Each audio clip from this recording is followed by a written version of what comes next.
Wamanjika, I'm Barro from God Squad in Melbourne, and welcome to this week's Gospel Reflection Series. We continue in Mark's Gospel with one of the many healing stories from Jesus. And in today's story from Mark chapter 8, verses 22 to 26, he heals a blind man in Bethsaida.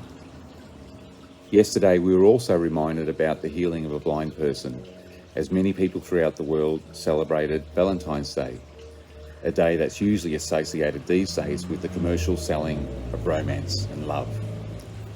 The original Saint Valentine, though, lived in the 3rd century and was known for assisting Christians under the persecution of the Emperor Claudius II. After being caught marrying Christian couples and helping Christians escape the persecution, Valentine was arrested and imprisoned. Although the emperor originally liked Valentine, he was condemned to death when he tried to convert the emperor. This was around 35 years before the new emperor, Constantine, himself converted to Christianity.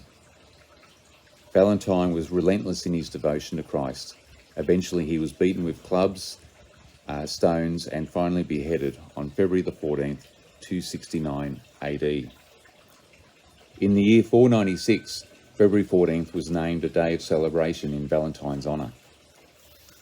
There are many legends about Valentine, that he courageously refused to worship the other imperial gods and was faithful to Christ only, that he was a war resister.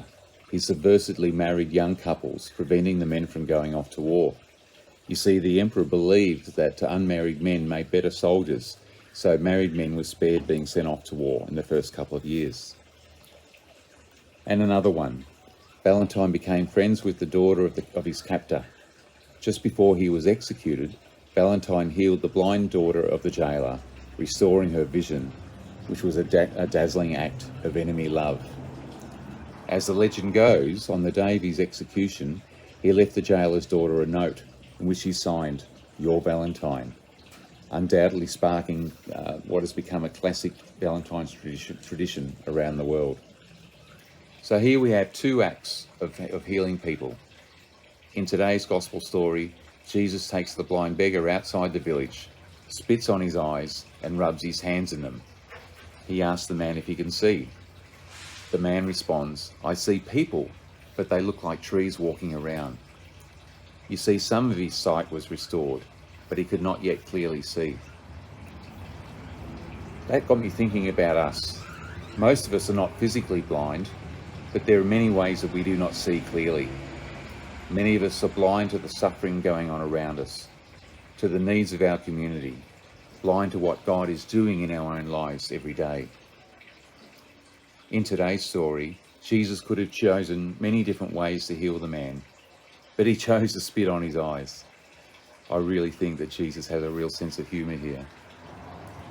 I wonder in what ways God needs to grab our attention today. Often it is the most unusual and unlikely ways, and using the most unlikely people to accomplish his purposes. The other thing I noticed from this story is that seeing clearly is a process. It often doesn't happen straight away. I wonder how many of us are walking around and not seeing clearly what's going on, like the blind man, seeing people who are like trees. Today, may we ask Jesus to help us see clearly. And with that request is the risk that our healing will not always be the ways and in the time that we expect it to be. You see, it's a dangerous thing asking God to do things in our lives, giving up control of our lives and handing them over to God. As we begin to see things, healing is a process, like in today's story.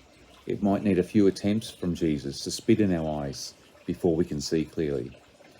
And seeing clearly has its own set of responsibilities as we serve Jesus. So today, may we have eyes to see clearly the world around us as Jesus does, and like Saint Valentine, respond with subversive acts of love to those around us as we respond to seeing clearly and following Jesus. Amen, and take care.